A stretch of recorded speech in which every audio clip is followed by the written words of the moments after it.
You? Withdraw $500,000 in that hoodie? Boy, go back to wherever you came from. That's what she said. Claire Morgan, Pinnacle Bank teller, said it loud, right there in the middle of the brand new Atlanta branch lobby at 9 o'clock in the morning. No shame, no whisper, just that voice dripping with sarcasm and superiority. But what she didn't know, what no one behind that counter knew, was that the man they were laughing at, dismissing, even threatening to kick out, was Marcus Reynolds, the third largest shareholder of the entire Pinnacle Bank franchise, CEO, owner of 25% of the company they worked for, and in just 10 minutes, after what they said and did, that man would fire the entire branch right from the very spot where he'd been humiliated. But before we step into the glassy, polished lobby where all this went down, tell me, where are you watching from today? Type your city in the comments. I'd love to know how far this story reaches. And hey, if you believe in standing up to injustice, especially when it hides behind a customer service smile, go ahead and hit that like button, subscribe to the channel, and stick around. Because what happened next? It was justice, plain and loud. Marcus Reynolds had no interest in making a scene that Monday morning. He came dressed low-key on purpose, navy hoodie, jeans, sneakers. He didn't flash his title or drop his name. He just wanted to see for himself what customers had been complaining about. Unfair treatment, especially toward black clients. The Atlanta branch had only been open 10 days, and already complaints were coming in. Some said they were told to wait while others were served. Some said they were treated like frauds. So Marcus, 45, a black man who'd built Pinnacle from the ground up, decided to show up without the entourage. Just him, no fancy car, no tailored suit, just a hoodie and a bank card. He stepped through the front door at exactly 9 a.m. The place was sleek, clean glass dividers, modern counters, spotless tile, but behind all that polish, something ugly was festering. "Sir, I'll need you to wait about 30 minutes. We're very busy today," Claire said. Barely glancing up from her screen, she didn't ask what he needed, didn't even smile.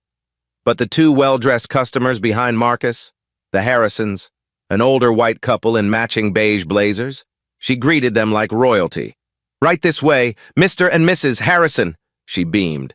"We'll take care of you right away." Marcus said nothing. Not yet. He took a seat. But 15 minutes passed, then 20. The Harrisons had already been helped. Another man in a suit was being offered coffee. A woman in heels got a private room. So Marcus stood up and calmly stepped back to the counter. "Hi," he said. "I'd like to make a withdrawal." Claire rolled her eyes. "How much?" $500,000, Marcus replied, voice even. Claire blinked, then she laughed. "You don't have that kind of money," she said, shaking her head. "Do you even have an account here?" Marcus handed her his Pinnacle black card and Georgia driver's license. Claire looked at them, then smirked. "These look fake. You really expect me to believe this?" Just then, Ryan Walsh, the branch manager, stepped in from the side, middle-aged, red tie too tight, eyes already scanning Marcus like he was trouble. "What's the issue here?" Claire tilted the cards toward him. "This guy's trying to pull a fast one, says he's got a $500,000 to take out. In that outfit?" Ryan chuckled. "Probably a scammer. We've had a few come in lately." "I'm not a scammer," Marcus said firmly. "Check the account." But they didn't, instead. Ryan signaled over to Liam Carter, the security guard, a tall man in a black polo who'd been leaning against the back wall. "Sir, I'm going to have to ask you to leave," Liam said, stepping forward. "You're causing a disturbance." Marcus stayed calm, reached into his pocket and tapped his phone. Starting a voice recording app, he didn't raise his voice. He didn't move. "This is outrageous," he said quietly. "You haven't even looked me up." That's when trainee teller Ava Brooks, just 23 and new to the job, whispered. "He's telling the truth. His name matches. That's a real card. The system shows his account." Ryan gave her a sharp look. "Stay out of this." Meanwhile, sitting nearby was James Rivera, 46, Latino, just there to deposit a check. But he couldn't believe what he was seeing. He pulled out his phone and started filming. He caught the way Claire muttered under her breath. "He doesn't look like a client." He caught the way Ryan barked. "People like him always try something." James's hands trembled as he filmed, not from fear, anger, humiliation, even though it wasn't him being targeted. "This is going online," he whispered. "Back at the counter," Claire now said. "We can't find any record of your account. You're wasting our time." She clicked a few things on her screen, then turned it away. Marcus couldn't see what she'd done, but James, who'd edged closer, could hear her say, "I just marked it closed." Let's see him explain that. In the back office, Claire and Ryan both laughed. "Probably borrowed that hoodie from a shelter," Ryan said. Claire chuckled.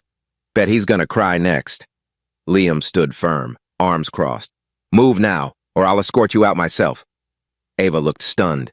"This is wrong," she whispered. "He's got a valid ID." Marcus stayed still, quiet, but inside, something cracked.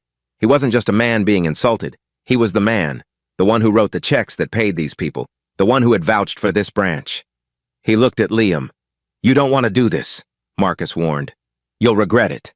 Liam scoffed. "Try me." Then Marcus stepped aside and called his assistant. "Lauren, log this incident. Mark it urgent." "Systems active, right?" Lauren, back at headquarters, replied instantly. "Yes, Marcus, I'm recording on our end. Send your audio." Marcus clicked to upload the file. "Copy that," Lauren confirmed. But the staff didn't hear this part. They were still mocking. James's camera was still rolling. The Harrisons had already finished their transaction and were walking out, smiling, completely unaware of the chaos that was brewing behind them. Claire turned back to Marcus one last time. "Try another bank," she said coldly. "One that fits your... Look." She air-quoted the word look and went back to typing. And then, in a voice that barely shook, Marcus said, "You're ruining Pinnacle." "Security!" Ryan Walsh's voice rang out across the glossy tile like a gavel hitting wood. "Get this man out of my bank before he causes a real problem." The lobby had tensed. Every eye turned toward Marcus Reynolds, who hadn't moved an inch. Dressed in a navy hoodie and jeans, he stood calmly, holding his ground just in front of the counter where he'd been humiliated moments earlier. Claire Morgan, the teller who had just called his identification fake and mocked his withdrawal request, folded her arms and gave a tight smile like she was enjoying the show. "Told you," she muttered under her breath. "He's a scammer, probably casing the place." Liam Carter, the tall security guard, began walking over, heavy boots thudding like slow drums on the polished floor. "Sir," Liam said firmly, "step outside before this becomes something it doesn't need to be." But Marcus didn't budge. "I have an account here," he said, voice steady, "and I asked to withdraw my own funds." Ava Brooks, the young trainee teller still stationed behind Claire, glanced nervously at the terminal. "His name checks out," she said quietly, almost too softly to be heard. "His ID matches our system. I see the account." Ryan's head snapped toward her. "Ava, I said stay out of it." Claire shook her head like Ava had embarrassed them. "You'll learn. Girl, these types always try something." Ava's face flushed, and she looked down. James Rivera, the customer who had been filming the moment Claire denied Marcus's withdrawal, was now recording openly. "This is getting worse," he whispered to himself. "They don't even care who's watching." Back near the window, two other customers were murmuring. One, a retired teacher, shook her head. "Doesn't matter what he's wearing. If he's got ID and a card, that should be enough." Another nodded. "But they're treating him like a criminal." Meanwhile, in the back office, Claire had stepped in and pulled up Marcus's account, then, without blinking, altered the status field to closed. "There," she said to herself. "Let's see him explain that." She called Ryan over. "I've got it flagged as suspicious activity. Said he couldn't verify the account." Ryan looked at the screen, smirked, then looked back out toward Marcus. "All right, I'm done being patient. You've been warned. Security's handling it now." Liam stepped closer, one hand on his belt. "Time to go." Marcus raised his phone to chest level, still recording audio. Every word. He muttered under his breath. "They're hanging themselves." He took a breath, slow and deep, and for a moment, he drifted back to a memory. He was 22 again, standing in another bank, not Pinnacle, but a cold, gray branch in Chicago, dressed in a sweatshirt and jeans, just trying to open a basic account. The woman behind the glass had laughed, told him they don't open accounts for people without suits. The manager had followed him out, warned him not to cause trouble. That memory never left. It fueled him, drove him, and now, all these years later, he was standing in nearly the same moment. But this time, the bank was his. His name was on the shareholder board. His money built this branch, and they still didn't see him. He tapped a few buttons on his phone. "Lauren," he whispered. His assistant's voice came through on the other end. "Yes. Marcus? They just altered the log. Claire changed the account status to closed. Record that. Log it in the internal system. Begin the chain." "Copy that," Lauren replied. "We're logging everything on our side. Recording active." In another moment of quiet rebellion, Ava reached under the counter, pulled out her own phone, and started recording too, audio only, the mic low by the keyboard. She caught Ryan saying, "He's trouble. We'll have to file a report after this. Let the fraud department handle it," Claire responded. "I'm not wasting time on his type. We've got real clients to help." Ava's hand trembled as she hit record. She didn't know what Marcus's full story was, but she could feel it in her chest. Something about this wasn't just wrong. It was bad. And if no one else was going to stand up, she would. James, still standing off to the side, uploaded the video he'd been filming to X and TikTok. No hashtags, no captions, just raw footage. A man calmly asking to withdraw money, being told to leave, accused of fraud, mocked for his clothes. And when Ryan walked past him again, James caught it clearly on camera. Ryan saying, "Next time he'll come in dressed like someone who belongs." That clip would hit a nerve. The views would start slow, a few dozen, then 100, then thousands, but inside the bank. No one knew that yet. "You're crossing a line," Marcus said, louder now. "You're refusing to verify my credentials. You're calling me a fraud with no evidence." Ryan shrugged. "It's policy," Claire laughed. "Fraudsters love to sound smart." Ava looked like she might cry. "You have to stop this," she told Ryan. "He's got proof." Ryan ignored her. "Ava, go take your break." James stepped closer, filming still. "This is all going online," he said. "They're gonna see this." Marcus locked eyes with Ryan. "You're going to regret this," Claire muttered under her breath. "Fraudsters don't belong." Then Ava spoke up again, this time loud. "I checked the records. You both ignored past complaints about profiling. I read the internal notes. You dismissed everyone, even flagged some as resolved when they weren't." The lobby quieted. Even Liam paused. Ryan's face went red. "You don't know what you're talking about." But Marcus stepped forward now, no fear in his voice. "They do know. You ignored bias complaints. You altered my account. You framed me in front of your staff and customers. And you did it because of how I look." Claire flinched. James looked at Marcus, then back at the camera. "People need to hear this." In that moment, everything shifted. A few of the customers stood, murmuring, forming a kind of human wall between Marcus and Liam. Liam raised a brow. "I'm not here to fight anyone," Marcus said. "Good, because I'm not going anywhere. I'm staying right here until someone with actual authority gets on the phone." Back at headquarters, Lauren had already sent the first recording to Regional Director Elena Torres. She responded instantly. "Understood. Begin escalation. I want all audio logged, all video flagged. I'll call you in 5 minutes." Meanwhile, Ava tapped Marcus's shoulder gently. "I've got a recording, too. Of them, just in case you need it."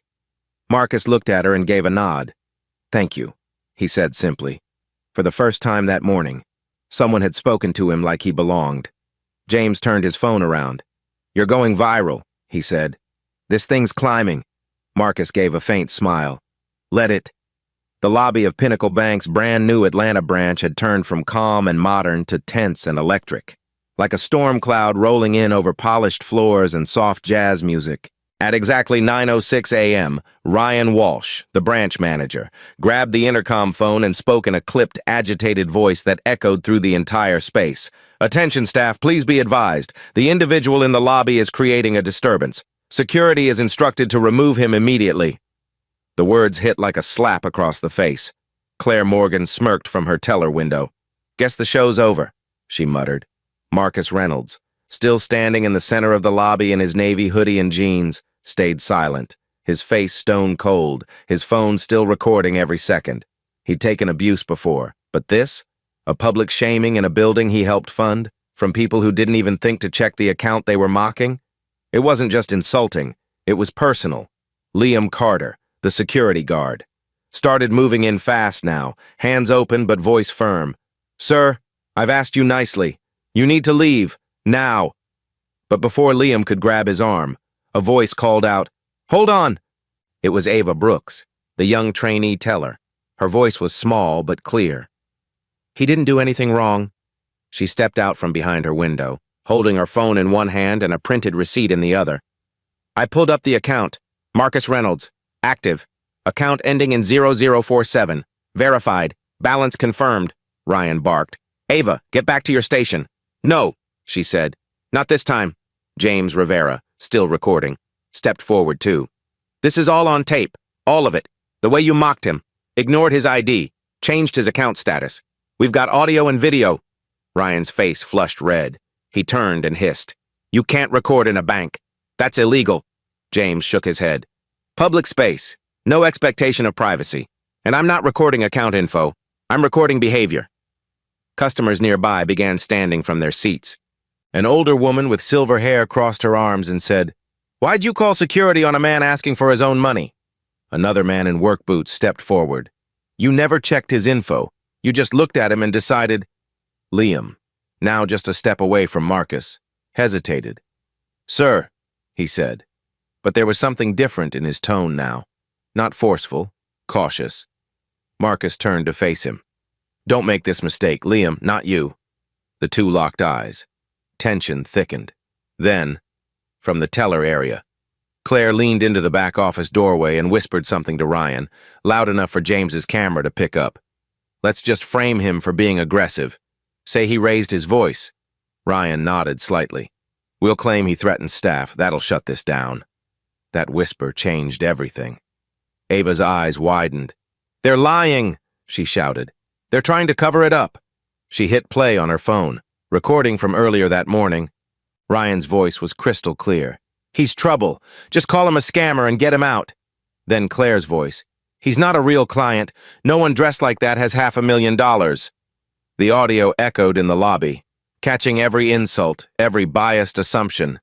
Customers gasped. One woman put her hand over her mouth. "That's disgusting," she said. Marcus raised his voice now, steady but commanding. "Everyone in this room just heard that. You heard what they said about me, before they checked my name, before they looked at my card. That's the reality we live in. But not today. Not here." Claire tried to speak, but customers began murmuring louder. Someone shouted, "Shame on you," another added. "How many people have you treated like this?" Liam stepped back slowly. Hands up. "I'm not getting in the way of this." Ryan reached again for the intercom, but a middle-aged man in a wheelchair rolled between him and the desk. "You don't get to silence this. Not after what we all just heard." Ava handed Marcus the receipt she printed. "Verified," she said again, loud and proud. "He's a legitimate client. You all ignored that." James held up his phone. "This is already gaining traction. People are watching. You can't walk this back." Ryan's face drained of color. "You're making a mistake. All of you." Marcus stepped closer. "No, Ryan, you made the mistake. When you decided a hoodie meant I didn't belong, when you let your assumptions speak louder than the facts, and when you underestimated who I was." James, still filming, whispered, "Is this the part where he tells them?" A ripple of suspense moved through the lobby. Ava looked to Marcus. "They don't know, do they?" He shook his head. "Not yet." Ryan, flustered, turned to Liam. "Escort him out." But Liam didn't move. "I'm not touching him," he said. "Not after hearing that audio." Claire finally lost her nerve. I didn't mean it like that," James replied. "Then how did you mean it?" Claire had no answer. Just then, Lauren's voice rang through Marcus's earpiece. "Recording sent to Elena. She's calling now. We're almost there." Marcus nodded once. He stepped forward, right in the middle of the lobby, surrounded by stunned customers, silent tellers, and frozen staff. "You've all asked who I am, why I'm here. Well, You'll find out soon. But first, let me say this.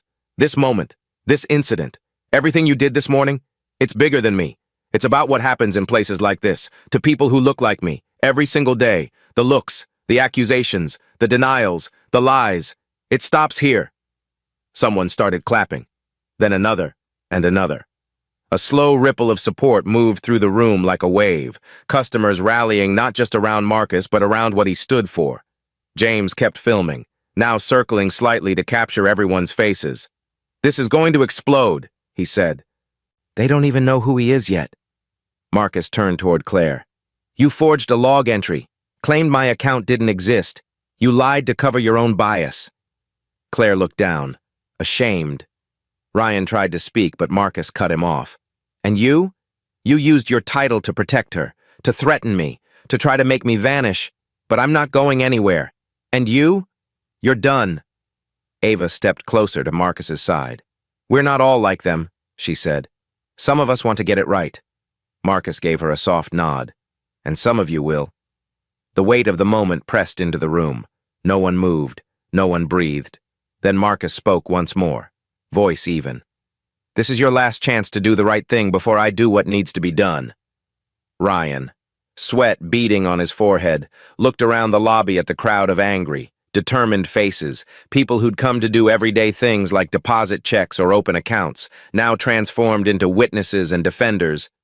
He saw the phones, the recordings, the rising tension, and for the first time, he realized he was no longer in control. "Get him out of here, now!" Ryan Walsh's voice cracked like glass under pressure. But no one moved.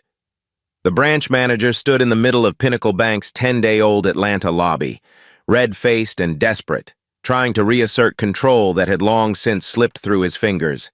Around him, the air was heavy, silent except for the hum of fluorescent lights and the low buzz of James Rivera's phone still recording.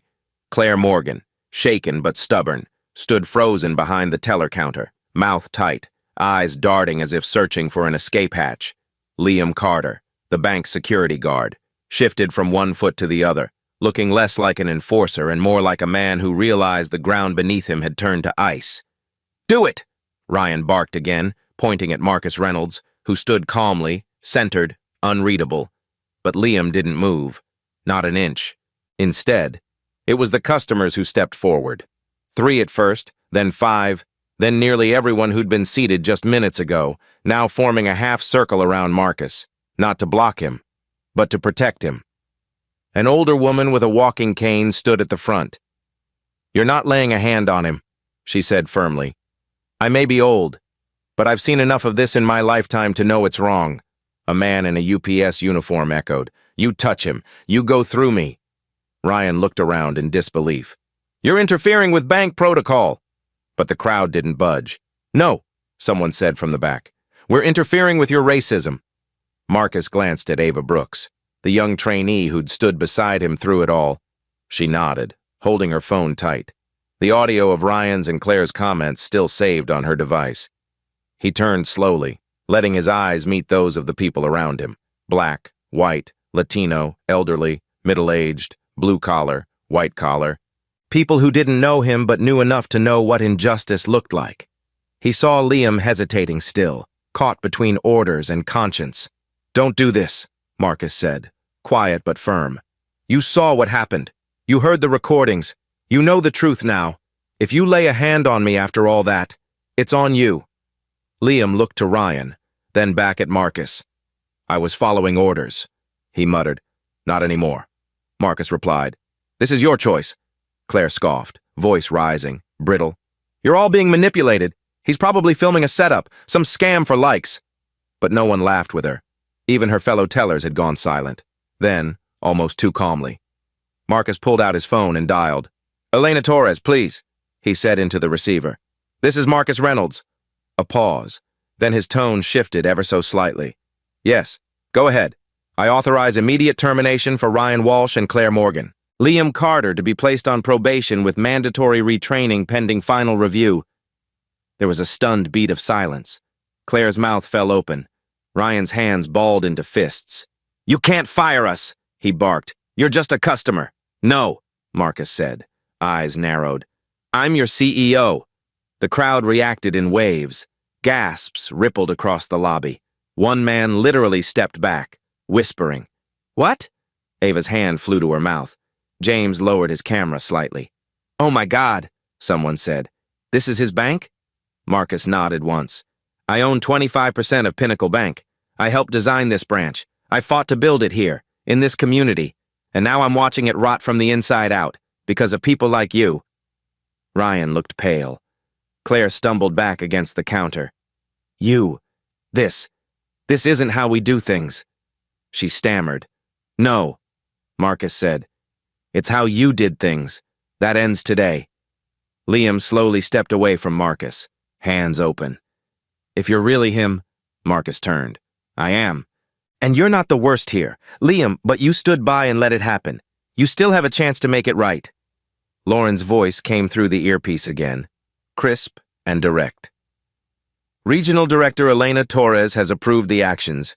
Meeting set, media leaks incoming." Marcus gave a subtle nod. "Thank you, Lauren." He looked back to the customers, some still stunned, some filming, many just watching in silent awe. "I wasn't going to say anything," he told them. "I came here today because we received complaints. Not about fraud, not about security, about bias, about good people being treated like they didn't belong. I wanted to see it for myself. And I did." Claire suddenly snapped, shouting over him. "So what now? You just destroy our careers?" Her voice cracked, not with strength, but panic. Marcus didn't raise his voice. He didn't have to. "You destroyed them yourself, Claire. When you forged the log, when you mocked my clothes. When you decided I couldn't possibly be a client because I didn't look like what you expected. You don't represent Pinnacle's values. You represent the exact thing we promised to fight against." Ryan stepped forward now, still defiant. "I've worked here 20 years. You think you can toss me aside for one misunderstanding?" Marcus turned to him, eyes sharp. "This wasn't one mistake. You created a culture of profiling. Ava found prior complaints. You dismissed them all. You taught your staff to trust their eyes over their systems. You taught them to look at someone like me and assume criminal before client." The UPS worker called out from the back. "That's what happened to my cousin. You turned him away last week. Said his ID looked off." Another customer chimed in. "Same thing happened to my son last Thursday." Marcus's gaze swept the room. There it is. It was never just me. Claire tried one last time, voice small. We were told to be cautious." Ava stepped up beside Marcus.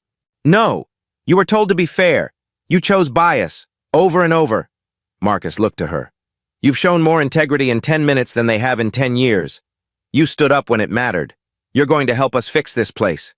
She blinked, surprised. "Sir, you'll be promoted. Effective immediately. I want people like you leading the new generation here." Claire nearly choked. "She's just a trainee." Marcus didn't even look at her. "And she still had more courage than you." Then, turning to the crowd, he addressed them all.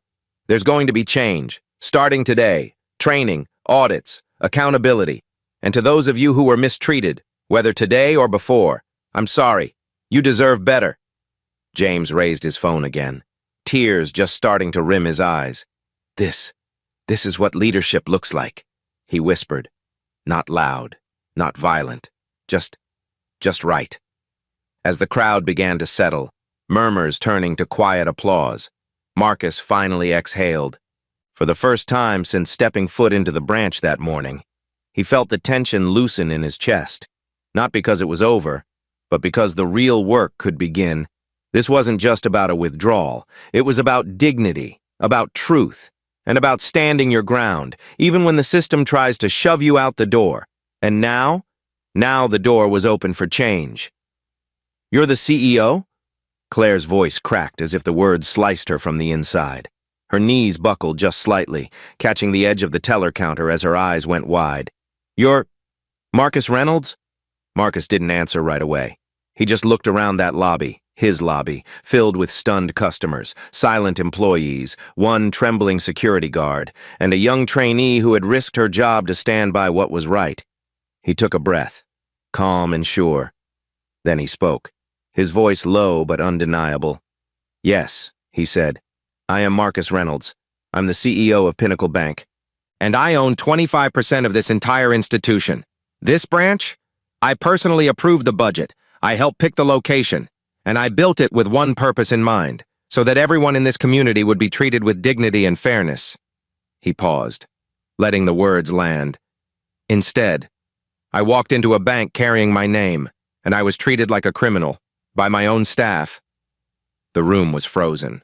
Ryan Walsh looked like he'd been sucker punched. His mouth opened, then closed. He stumbled a step back. Claire's lip quivered. She couldn't bring herself to speak again. James Rivera, phone still filming, lowered it briefly and whispered, "Jesus, this really just happened." Ava Brooks blinked hard, eyes darting between Marcus and the others. She whispered, "I knew it. I felt it." Marcus turned to her and nodded. "You felt the truth, and you stood in it. That's what leadership looks like." Then he turned back to face Ryan and Claire.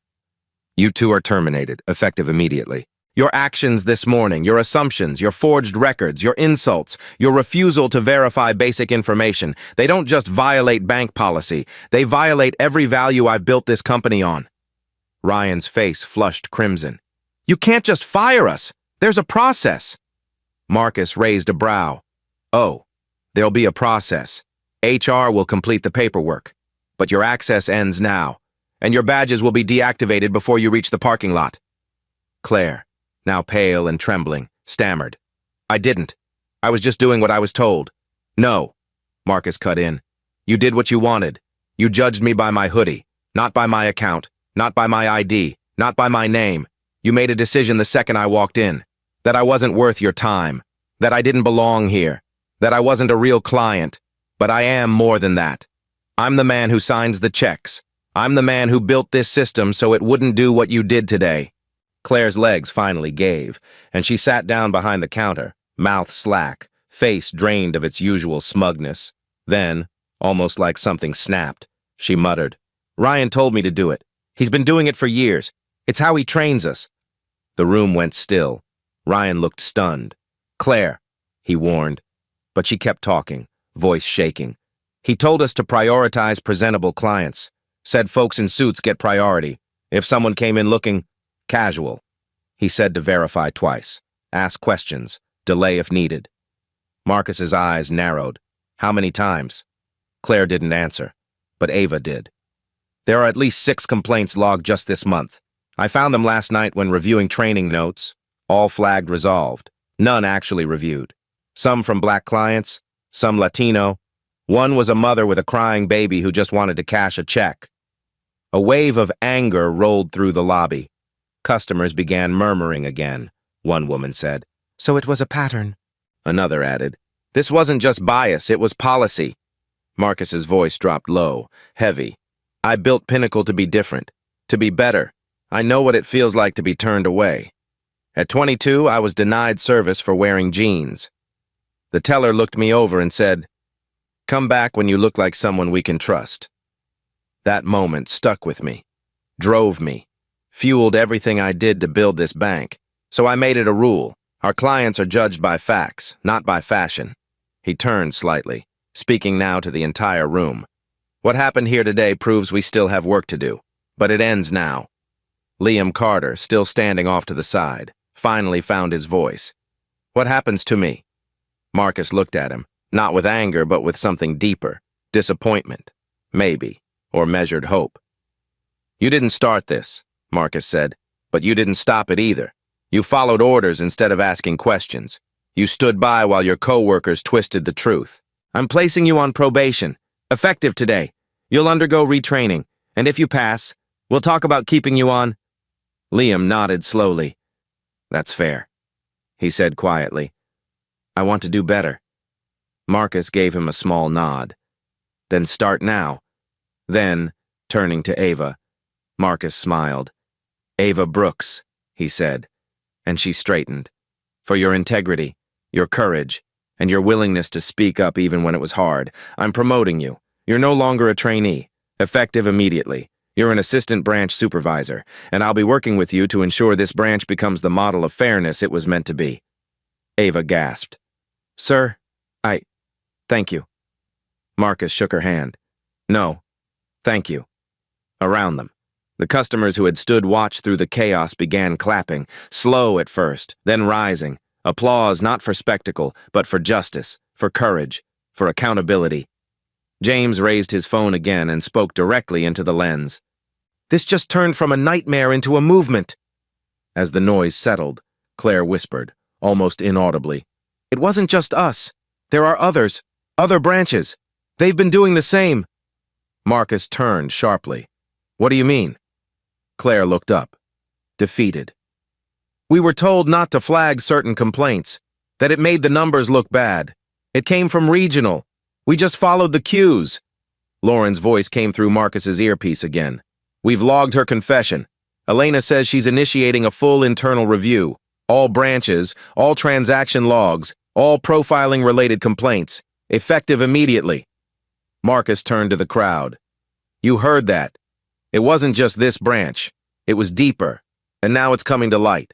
We're going to root it out, everywhere."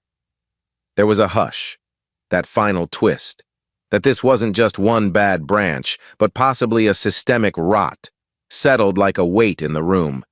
But with it came something else. Resolve. Marcus looked around one last time. "To every customer here who saw this unfold, thank you. Your presence mattered. Your voices mattered. Change is coming.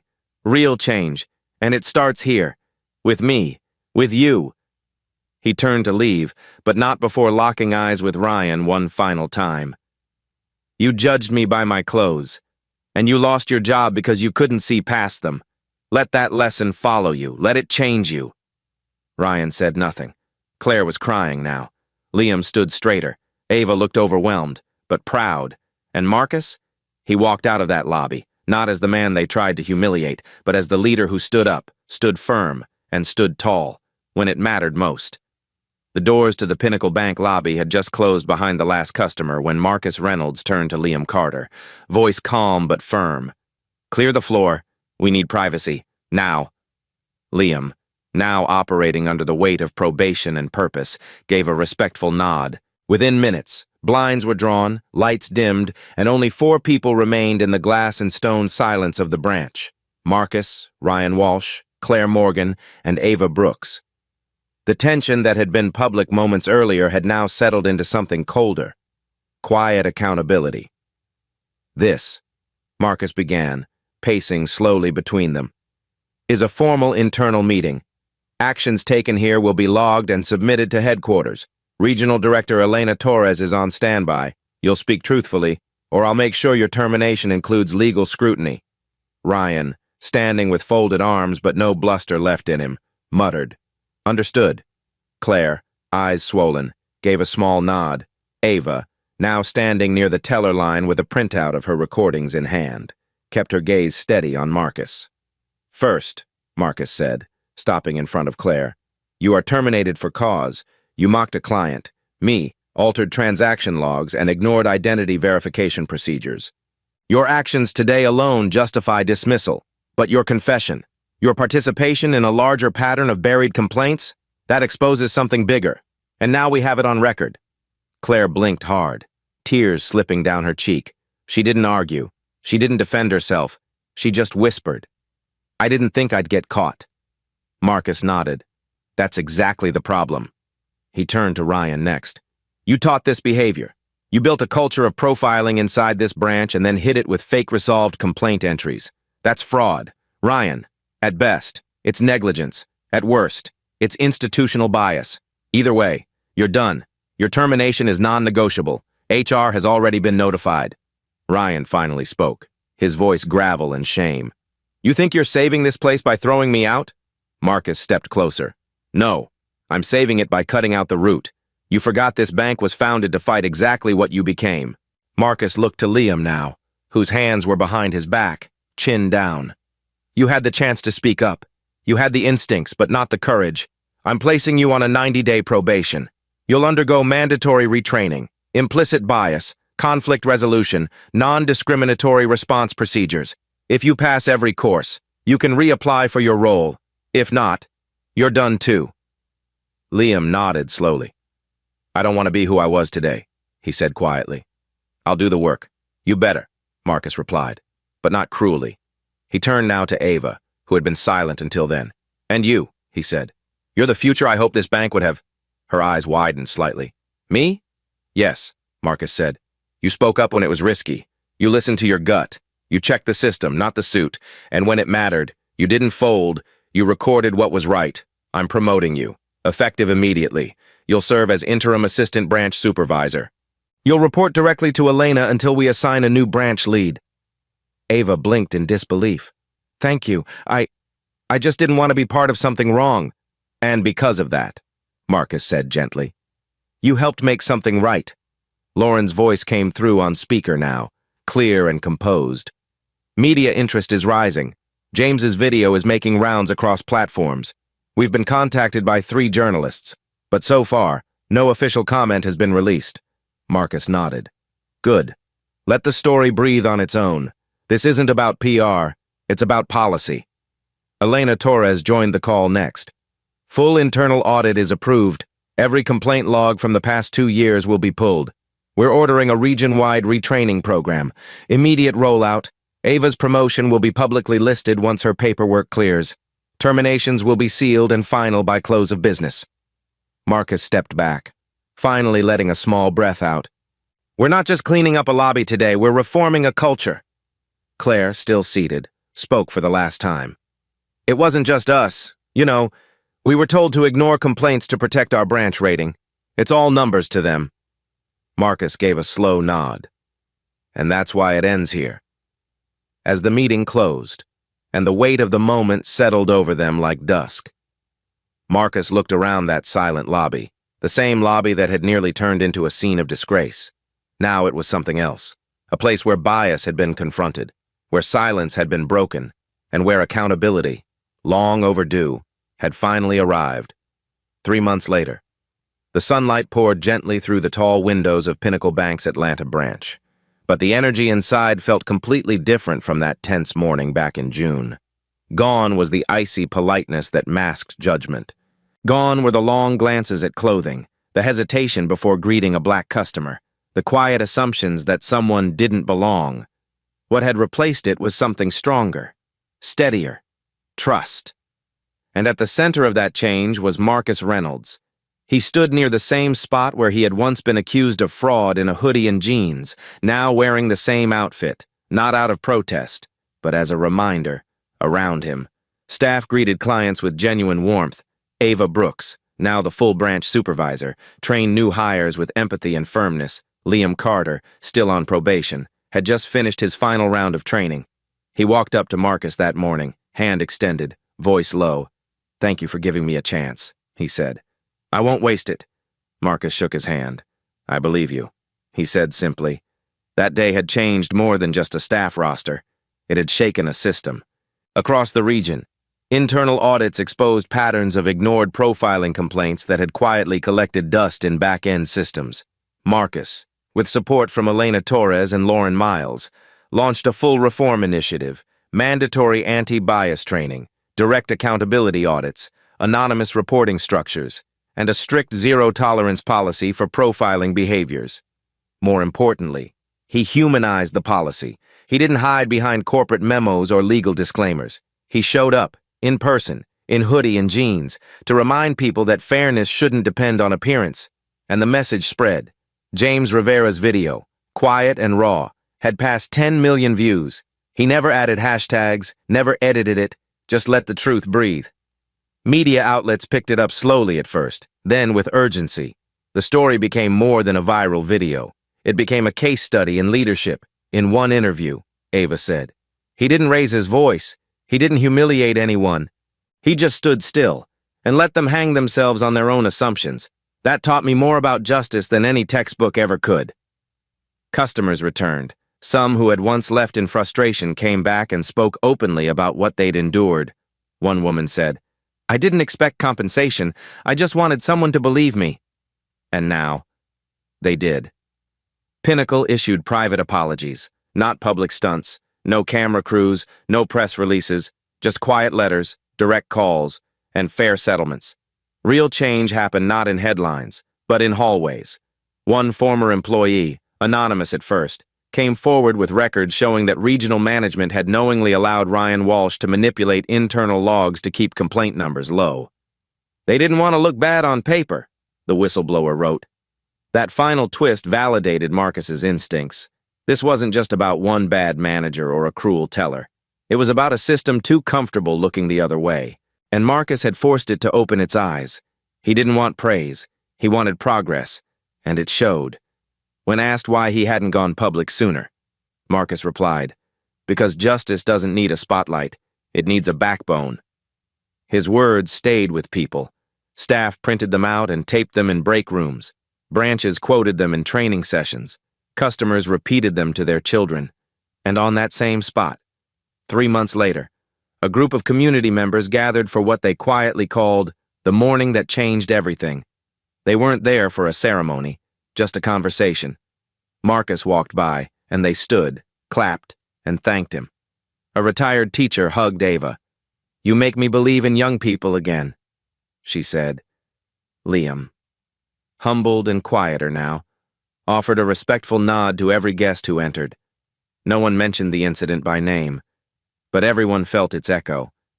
And in a way, that was the point. The story wasn't about what had happened in 10 minutes. It was about what those 10 minutes sparked: a correction, a confession, a cultural course change. Marcus stood near the glass doors, looked back once, and said softly, "We built this bank to be fair. That's what I'll protect, no matter what I'm wearing." And with that, he walked out. No podium, no applause. Just a man who had faced injustice with grace, answered arrogance with truth, and left behind something stronger than policy: legacy.